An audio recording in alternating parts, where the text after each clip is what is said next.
So welcome everyone. It's good to see all of you. So today's topic, this week's topic is all about attention. And as you've noticed from this practice, I paid a lot of attention to attention. Noticing where your attention is, where it goes, what it does, how it oscillates, how it moves around. Maybe even right now, what is your attention doing? Where is it right now as you're listening to this? Where is your attention going as I stop talking? And where does it go when I start again? You can observe that actually. You can observe your attention. Paying attention to the way your attention moves. And so today's topic is specifically attention creating a direction in life. You can really say that what you're paying attention to is what you feed, is what you nourish. You might pay attention to a negative attribute of someone, then you're feeding negativity. You're feeding the complaining attitude, for example, inside of yourself. You might pay attention to the fact that you're angry about something, and you're feeding your anger at that very moment. And so if we are paying attention to certain aspects of thinking, certain aspects of feeling, we are nourishing those aspects within ourselves. After that, of course, once you have nourished your feeling and your habitual tendencies in life, then you keep acting in accordance with them. And if you act in accordance with whatever you feel or think, the result of these actions is in accordance with the cause, which then usually creates a lifestyle or an experience of life which is pretty much the same every day. It doesn't really change. The way we think doesn't really change. What we feel about ourselves doesn't really change. Things around us might change every now and then, but ourselves, if we do not change, we tend to experience life, it doesn't matter where we are, we tend to experience it from our own very private perspective. And if that perspective is similar all the time, if it is very repetitive, then your life experience is very repetitive. Even if it might not be the case on the outside. You might be traveling a lot, for example, but everywhere where you are, you're kind of unsatisfied, you can't wait to get to the next destination. So that usually then doesn't change. We arrive at the next destination, get bored very fast, I want to go to the next place. And so it just keeps going, and this is usually left unseen. We don't see these kind of things. We don't see the subtle tendencies. Maybe some of us see some of the coarse tendencies of our mind. Being aware of, for example, I get angry very easily. Now if there's some mindfulness, then of course you have a chance to change that. If you see, for example, each time I'm angry and I'm expressing that anger, I end up in trouble. If you see that many, many times, then you might develop the wish, I don't want to keep going like that. It always hurts if I go that way. So what can I do about this? Then as you change your attention from just mindlessly repeating old habits towards changing them, then you might come across articles on mindfulness or meditation. You might pick up counseling sessions with your psychologist. You might meet a friend and have a chat about it, seek advice and help, and thus your life already changes because you have changed your attention, the way you pay attention to yourself. You've noticed, if I do this and if I mindlessly just follow through, I suffer every single time, and others around me suffer every single time. But until it gets to that point, usually for most people, we have to go through it a number of times. Sometimes many times, very often. We have to kind of keep banging the head against the wall until it hurts so bad that we wake up. We say, no, something is not working here. If you're more sensitive to yourself, then you notice already with the first bang that it hurts. And with the second bang, you become suspicious. It's like, it's the same as I just did. It hurts just the same. What can I do to stop it? But usually for most people, that kind of attention, that kind of refined self-awareness is not yet established. We have to kind of work on it. It's not a natural thing. We're not naturally self-aware. That's because we're mostly lost in our senses. Mostly our attention goes to the senses. It wanders out of your eyes. It looks out of your eyes at the world. It goes to your ears, listening to the world. It goes into your body, feeling the world. Smelling and tasting the world around you, outside. It goes into the mind and fabricating mind to the ideas that you have learned to adopt throughout your lifetime, from your education, upbringing, and so forth. So your attention constantly gets lost in things, either sights or sounds, smell, taste, feelings, or thoughts, the six senses. And when our attention constantly gets lost in these things, then it usually is consumed by these things, and it is controlled to a great degree by these things. We all know that if you see someone very attractive on the beach just walking by, it's very hard not to pay attention. It's very hard to notice yourself in that very moment. Immediately your attention goes there, and then usually sticks there. If you see a very interesting movie, then your attention goes into the movie. It's getting lost there. We completely forget ourselves, right? If you go to the movie theater, you completely forget the room that you're sitting in.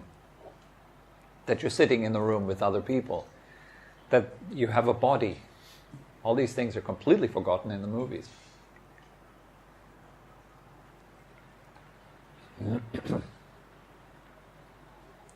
And so if we pay attention to negativity, feeding it, then we go into resonance with that negativity too.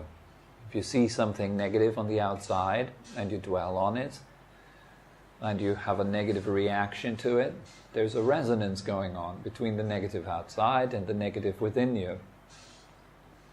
And if we don't notice that, that will nourish itself until it's full. Then it will go to sleep again. The occasional conflict with your significant other, the fight every 2 weeks, every month, every week, maybe every day. Conflict with people. There's something inside of you that goes into resonance with conflict. And it kind of even searches for those conflicts. And that the function of attention is to kind of subconsciously direct you to a place of potential conflict so that you can experience conflict again. From a logical perspective, this doesn't make any sense. But we're not very logical beings. We're very emotional beings. And we're very habitual beings as well. It means we are doing what we know to do. We are emotionally, mentally, energetically dwelling in those places that we used to dwell in. As creatures of habit. That's why it's really hard for people to change. Like to really change. To think outside of the box. It's all a matter of directing our attention. So let's say, for example, you have low self-esteem. Self-doubt, you don't like yourself very much. And how can you know that you don't like yourself very much? It's very, very simple. You sit down quietly and you don't move. And you just stay with yourself without distraction for half an hour, an hour. and you will notice it's not nice. You want to get away from that. Only if you have received some training, then you usually become aware, oh, I'm not really comfortable with myself. Then you can learn to become comfortable with yourself. But usually that's not the case for people who've never trained it. So let's say you're uncomfortable with yourself. And you notice that you're uncomfortable with yourself. So how can you direct your attention now that you notice to become comfortable with yourself? Now you have a choice, because there's some mindfulness. If there's no mindfulness, then we just act and react according to what we know best, or according to what we are used to. Just kind of reenacting our yesterdays. Thinking exactly the same kind of things that you have thought yesterday. Approaching yourself in exactly the same way you've approached yourself yesterday. How do you think about yourself? How did you think about yourself yesterday? How about the week before that? What's your predominant topic in your mind? What is your thoughts mostly about?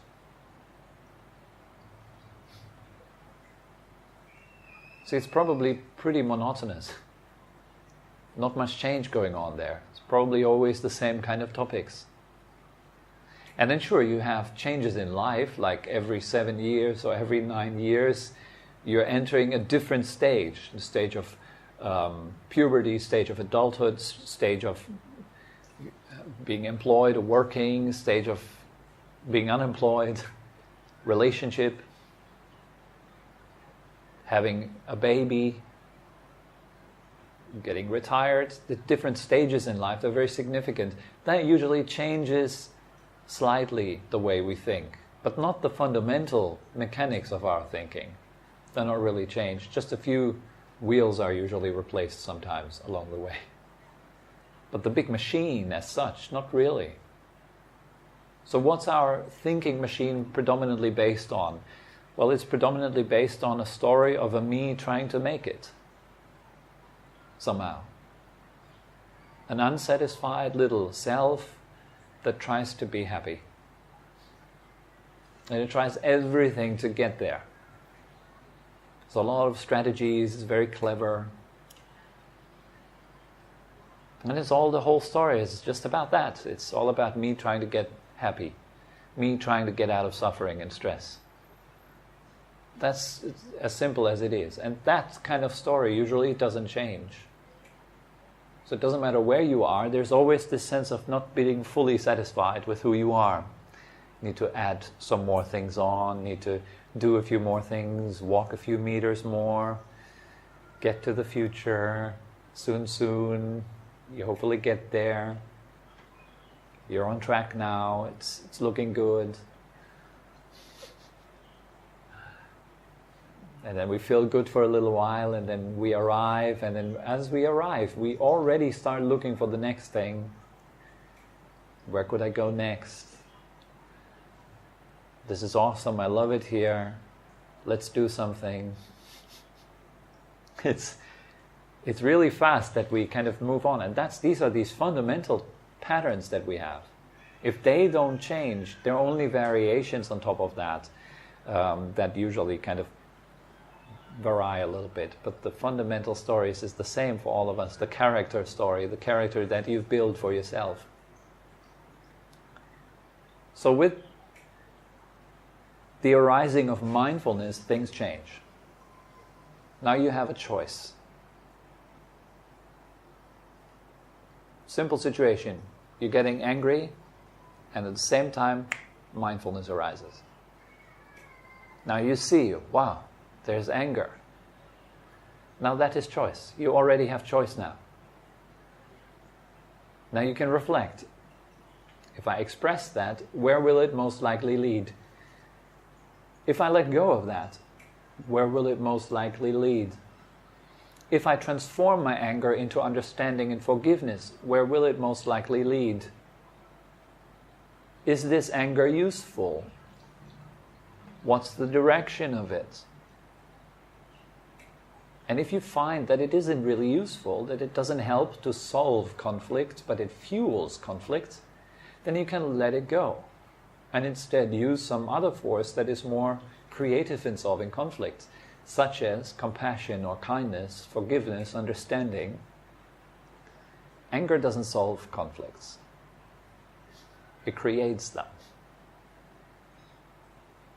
And so if you are mindful of that, you can direct your attention in such a way as to solve the conflict and to solve the problem. So the first step before you can actually make use of the creative force of attention is to become mindful, is to notice, wow, okay, this is what's going on within myself right now. This is what my mind is doing right now. I'm really angry. I'm really impatient. I want to stop the meditation session. Maybe you practice meditation at your home, and you sit by yourself, and you have no idea what to do. What was the instruction again? Focus on the breath. How should I focus on the breath? I'm so distracted. How should I let go of distraction? Maybe I should ask Tobi next session, how can I let go of distraction? And you're already deeply lost in your thoughts. So, first step, mindful. I'm lost in thoughts. Just notice, how does that feel like? Being completely distracted. Being full of doubts. What's that like? Being irritable, angry, worried,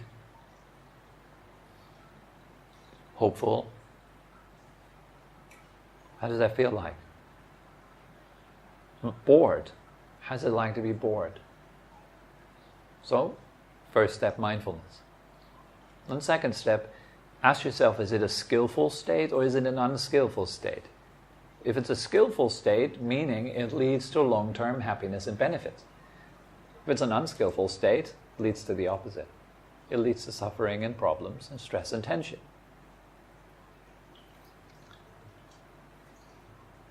Once you have determined, okay, that's a skillful state, then you can enhance it. You can empower it. You can feed it. You can create a direction with it. And if it's an unskillful state, you have the option to let it go. You see, that doesn't lead to happiness. It leads to suffering and stress. Therefore, I can let it go. Now, the next question would be how to let it go. And to keep the topic of today, attention, you can let it go if you pay attention to something else. Many people ask themselves, how do I let go of thoughts? I'm sitting in meditation practice and there's so many thoughts, I'm so distracted. How do I let go of them? Well, it's very simple. Pay attention to what happens in between your thoughts. Stop paying attention to thoughts. That's as simple as it is. Well, there's another thought. Damn it. And another one, see? They just don't stop. Instead of looking at, that doesn't work out, and there's another thing that doesn't work out, and I can't meditate, I can't meditate. Change your pattern. Oh, there was a moment of silence. There's another one. Ooh, interesting. And so more and more you become in tune or skilled in terms of finding the opposite of what you're looking for before. Before you were looking at the problem, now you're looking at the solution. And guess what your experience will be like? It'll be in accordance with the solution. It's then not in accordance with the problem anymore. You're not looking at your many thoughts anymore. What will happen to your many thoughts? They'll disappear. They'll become weaker and weaker, less and less. It's just because you're not interested in them anymore. It just doesn't matter anymore. It doesn't touch you anymore. That's a simple shift of attention from thought to gap. And how many times do you catch yourself every day thinking about a problem that you're experiencing? As you're thinking of the problem, you are feeding the problem. Your attention is resting with the problem. So your problem becomes more dominant, more strong.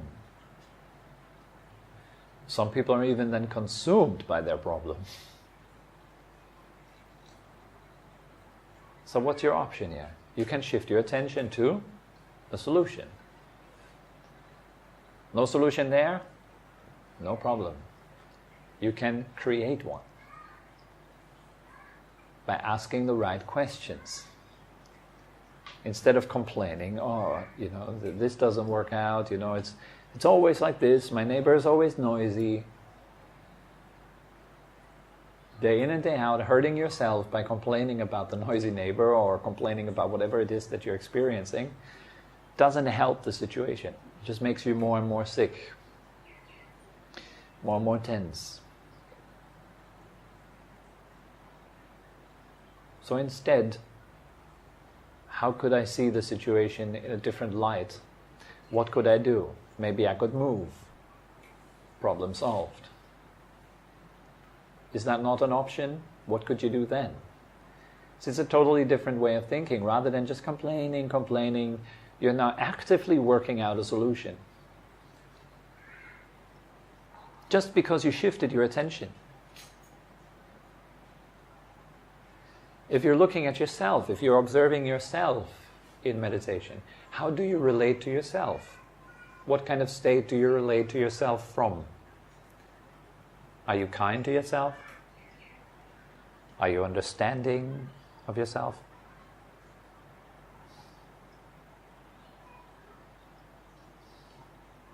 Do you like yourself? Are you friends with your mind?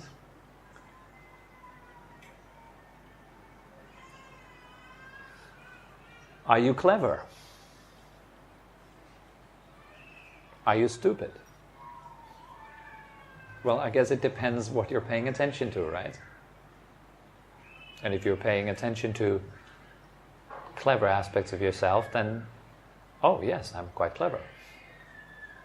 And so you feel better about yourself. If you pay attention to stupid aspects of yourself, oh, I'm quite stupid. Then that's your experience. And then that's what you feed.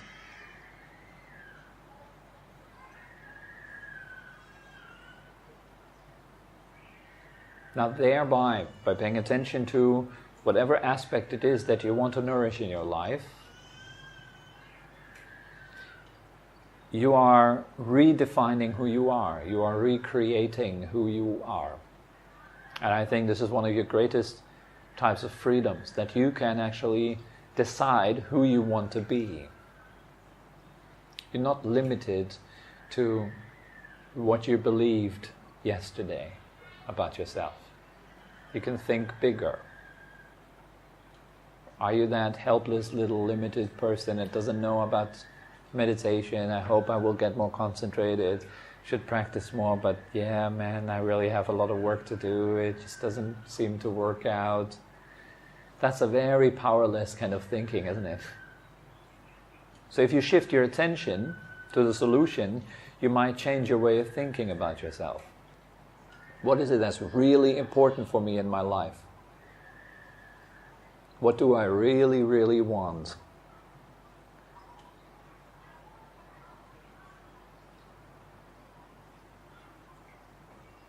And then, of course, let it be guided by qualities and virtue, such as kindness, compassion,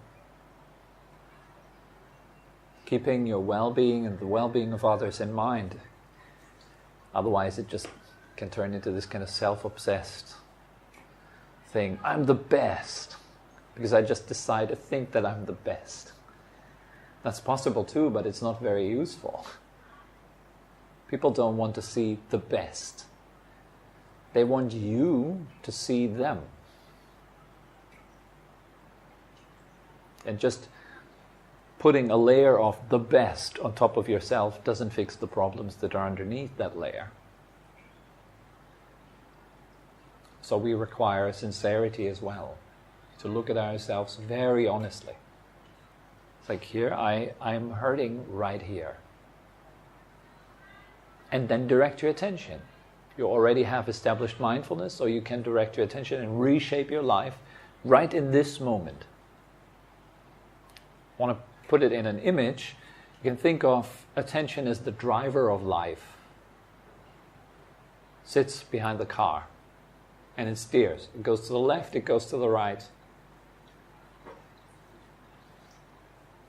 It goes to where the problems are, it goes to where the solutions are, it goes to where the happiness is, it goes to where the sadness is. And if you're drunk as a driver, where will you go?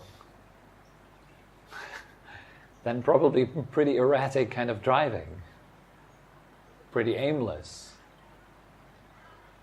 For most people, driving is pretty aimless because, first of all, they don't really know what they want. We're not really clear about what we want, most of us. We're just kind of dabbling around. See if that works, see if this works. But if you really take that steering wheel into your hands, you can create a life, whatever kind of life, up to you. That's your power. What matters is that you stay on course, right? If you constantly change left, right, then your life will be like that also. Oh, lucky me, something happened that was nice, or gosh, why does always this kind of thing happen to me? Because that's exactly how I steer all the time. But I don't notice the steering wheel, there's no mindfulness, then the driver is drunk, we can say. No mindfulness, drunk driver. Very drunk. A little bit of more mindfulness, you have a few more chances to design the life that you want to live. Much more mindfulness, well, you can steer and you can stay on course. These are the people who are very powerful when it comes to creating the life they want. First of all, they know exactly what they want. They know exactly how to steer, and then they stay on course. They don't get sidetracked. Their attention isn't distracted. They're undistracted. They're single-mindedly focused on their goals. And they do whatever it takes to get there. And they continuously direct their attention to what they want. Another quality of course, manifesting the life of your dreams, if you want to call it like that, is to measure yourself. Do you measure your practice of meditation? Probably not. Maybe you sit down and you try a little bit here and there to still your mind a little bit. So, how do we call that? We call it dabbling around. So, where does a dabbler end up? What's the course of a dabbler? Where does it lead? Where does your meditation practice lead? That's important to know. When you sit down, before you actually start with your practice, direct your attention to the outcome. Become highly aware of what am I doing right now, right here. Where is that supposed to lead me? Otherwise, you're not really getting anywhere with it. Guarantee you that. Meditation practice doesn't lead anywhere if you don't know what you do. Does that make sense?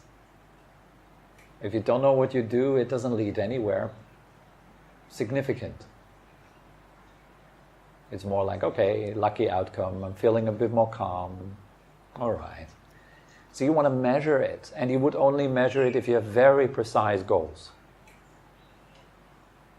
Always talking about be present, be here and now, right? Today I'm talking about goals and the force of your attention, your creativity, creating a direction, which is equally as important as being present. Because now is the time that you can steer. Now is the time that you can change. Now is happiness. Now is life. Not tomorrow, not later. But now is, that's your field of operation. Here you can do what you want to do, now. Here you're creating a direction in your life. And if you're still feeling that life is kind of out of your control and it is something that happens to you and hopefully it will all work out, well, here's the news. You work it out. Or you don't. That's the power of mental training. You come to a point where you are not just a victim in life, somebody that life happens to, but you're somebody that actually creates actively. By knowing very clearly what do I want. And what helps me with that is considering this day as my last day. I only have today. What do I want today? To become a bit more clear about this in the morning. And to check in the evening, so how did I do? Where did I get with this? You see, if you do this every day, you actually advance and progress. It's not like, oh, well, today, just another day, let's see what happens. We're not developing any skills, right?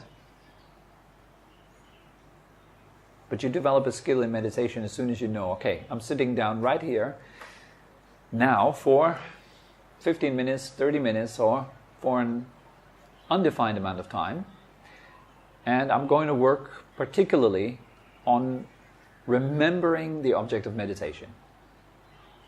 So I want to work particularly on the aspect of remembering. When my mind wanders off, bringing it back. I want to work on this bringing it back aspect in this session. I want to make that better. And then at the end of the session, have a look back. How did you do? What worked? What did not work? So write it down if you like. For the next session, try again, see what works. Use what you've learned from your previous session, integrate it in this session, and see if you can enhance it, if you can make it a bit better. And I guarantee you, you will progress a lot in just 1 week of practice like this. But if you're just dabbling around, and meditation is kind of a matter of good luck, oh, lucky me, today I had a great session, oh, and in the evening I don't have such a good session, but you don't know why. What is causing a good session? What is causing what you consider a bad session? When you're totally distracted, why? What did you do before the session? How did you sleep that night? What did you eat? If you observe and analyze yourself a little bit, you will learn a lot on this path. And all that, of course, again, to come back to the central topic today, is about knowing how we direct our attention and what we're looking. Being absolutely clear of the direction in life. This is what I want. I'm working on that. And then measure it. Did I get there? I would call that actually intelligence. The ability to reflect on what works and what doesn't. That's, I would say, is intelligence. This is human intelligence. To see what works and what doesn't. And then abandon what doesn't work and cultivate what works. That's intelligence. Does that make sense? So if we employ intelligence in the practice of meditation, make use of it, you can get very far in very short time. If you don't, then meditation will always appear as a matter of good luck. Like, okay, let's see what happens. And there will be no significant progress, even many hours of practice, many weeks and months, because the practice is not directed. Yes, and the directing power is your attention. What you pay attention to. Isn't it? For a skilled craftsman, it's the same thing. If you are someone like a swordsmith, I'm making the finest swords. What's the difference between all those swords that are not fine? It's attention. Attention to detail. It creates that particular direction for that swordsmith to create the finest swords.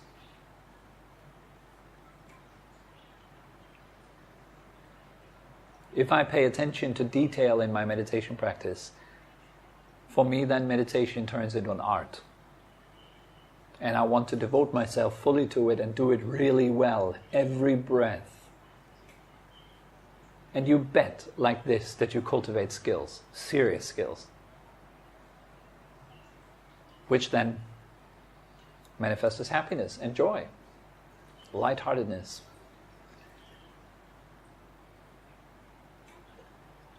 And for a good spiritual practitioner, everything in life is an art. It's a craftsmanship.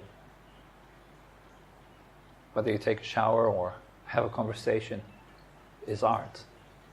Whether you're driving your car, you do everything with devoting attention to it. Refining things. Making them count. Making your actions count. That's the way of creating a beautiful life. Okay, so that's all that comes to mind for today.